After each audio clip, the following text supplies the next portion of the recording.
Si tu crois qu'il faut 5 000 € pour faire un podcast vidéo, tu vas être surpris. En 2026, tu peux avoir un rendu très pro avec très peu de matériel. Bien sûr, si tu veux un setup clé en main, on t'attend à la loge, notre studio de podcast vidéo à Bordeaux. On te propose plusieurs décors afin de personnaliser ton univers. Mais si tu veux commencer chez toi, voici exactement ce que je te recommande. D'ailleurs, en complément de cette vidéo, je vais te joindre un fichier PDF pour toutes les références que je vais citer. Si tu commences et que tu veux pas mettre des 100 et des 1000 dans ton podcast, je te conseille de te filmer avec un téléphone. Minimum 2022, oui, ça fait très bien le boulot. Tu peux mettre la 4K. Accompagner ce téléphone, il te faudra un trépied pour pouvoir gérer ton cadre. Ce que ton audience attendra avant tout en termes de qualité, ce sera la qualité sonore. Donc je te conseille des micro-cravates pour commencer, par exemple les DJI mic. Tu peux en avoir 2 en scindé et puis le brancher directement à ton téléphone. Donc c'est un très très bon outil pour recevoir par exemple un invité ou t'enregistrer seul. Si tu as un bon téléphone, si tu as un bon micro, le troisième élément à prendre en compte, c'est la lumière. Avant d'investir dans quoi que ce soit, je te conseille la lumière naturelle. Si tu as la chance d'avoir une pièce assez éclairée, blanc, parce que le blanc ça reflète la lumière naturelle, je te conseille d'utiliser cette pièce-là. Si tu n'as pas l'opportunité d'avoir une pièce où la lumière naturelle entre assez dans celle-ci, je te conseille d'investir dans des panneaux LED. Mais attention, je te déconseille les ring lights. Je sais pas si tu as déjà vu, c'est des petites lumières où tu mets ton smartphone au milieu et c'est rond. Et en fait, cette lumière est beaucoup trop agressive pour la peau, ça fera ressortir tes cernes et tu vas avoir des ronds lumineux dans la pupille des yeux, ça va se voir direct. Ça va manquer aussi de diffusion.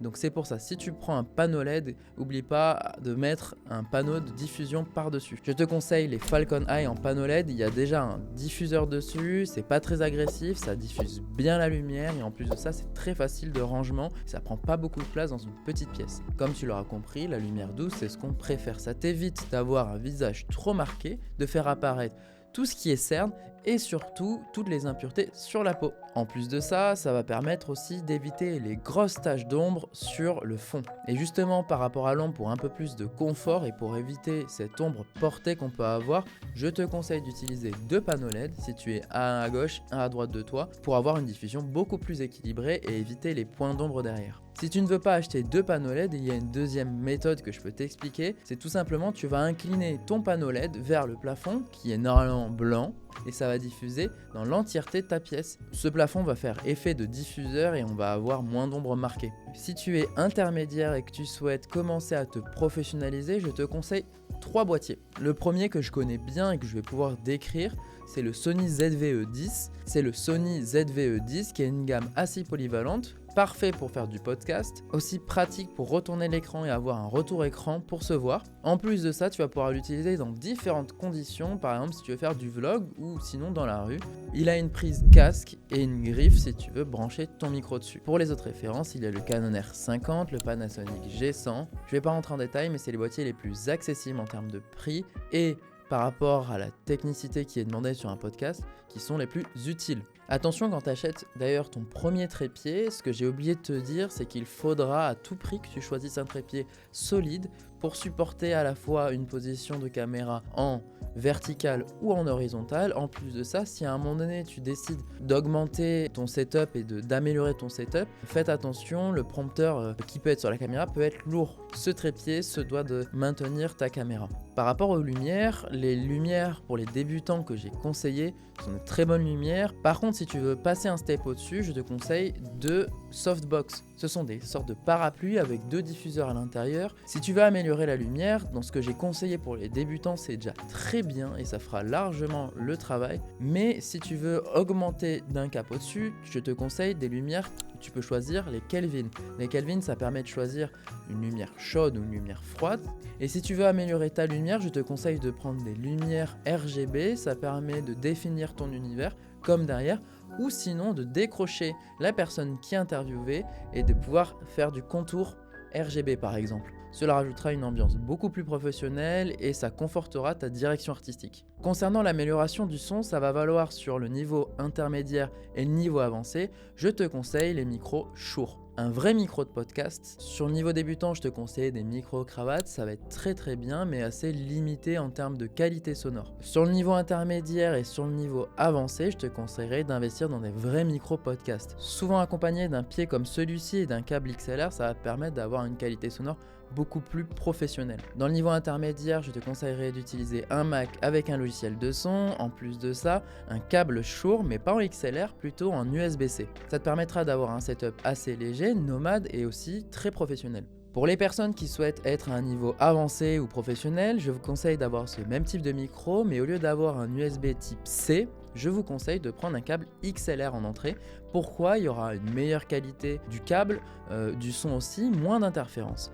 Et derrière, en fait, vous allez pouvoir avoir une régie. La régie permet d'avoir un effet de son déjà traité, donc ça vous enlève un petit peu cette partie post-production. En plus de ça, vous allez pouvoir l'adapter en fonction de votre teint de voix et la qualité sonore sera nettement supérieure. Si on part du micro-cravate qui était au tout début et on compare avec un son qui est en régie, on a une vraie différence. Sur le micro-cravate, le son va être très qualitatif, mais par contre on peut avoir une modification de la voix. Moi je trouve qu'il y a une résonance assez métallique, et par contre sur la partie régie, on sent que tout est maîtrisé, que le son, on peut faire de la retouche derrière en plus, et derrière c'est beaucoup plus agréable à entendre une fois que la voix passe en régie. Concernant les caméras, il y a plusieurs types de caméras que je peux vous citer. Je vais rester sur les gammes Sony que je connais très bien. Premièrement, il y a les FX30 sur lesquels je suis en train de filmer actuellement. Ce sont des caméras qui ont la capacité de filmer en continu. En plus de ça, il y a un ventilateur, donc si vous faites plus d'une heure et demie de tournage, 2 heures, il n'y aura pas de surchauffe. Si vous voulez des caméras plus accessibles, je vous conseille de vous tourner vers la gamme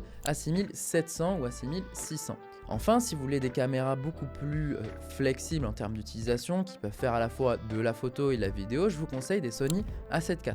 Par contre, par expérience, sur les longs tournages, les Sony A7 IV ou A7 V peuvent avoir des problèmes de surchauffe. Donc nous, je vous conseille de rajouter un petit ventilo derrière qui fera peut-être la différence. Et bien sûr, si vous êtes en niveau avancé, vous pouvez combiner plusieurs caméras. Si vous êtes tout seul, vous avez une caméra de face et une caméra de côté. Et si vous êtes à plusieurs personnes, il y aura aussi une caméra de face en plan large et une caméra gros plan sur chaque personne. Pourquoi avoir un setup multicaméra? C'est pour ne rien rater et pour avoir un réel dynamisme dans le montage. Mais attention, le montage se complexifie. Qui dit plusieurs caméras dit plusieurs images à traiter. Donc il faudra bien sûr avoir un peu plus de compétences pour pouvoir monter en multicaméra.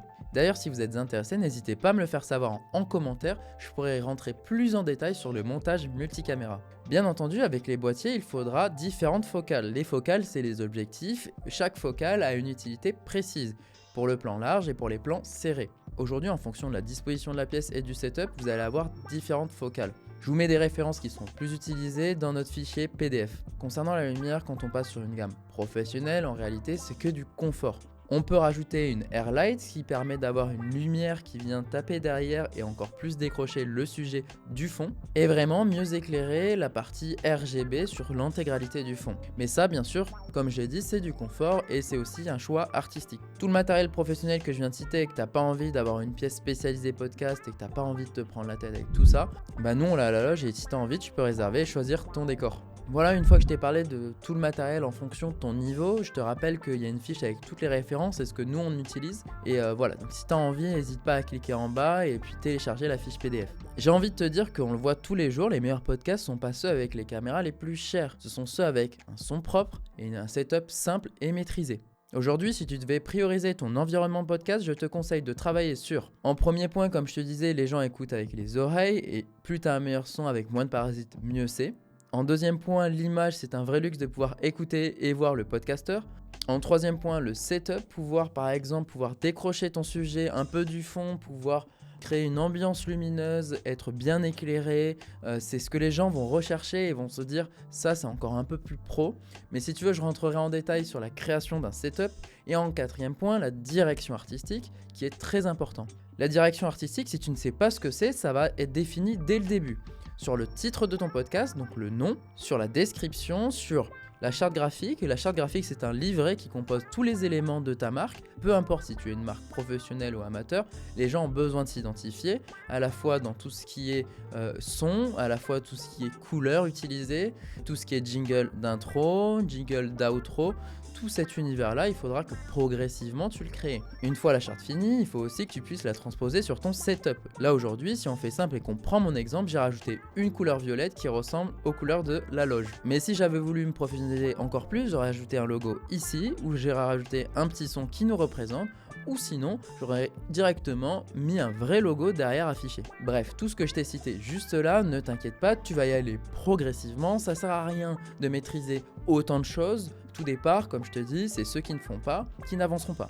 Dans l'idée, c'est vraiment que tu puisses améliorer chacun de ces critères.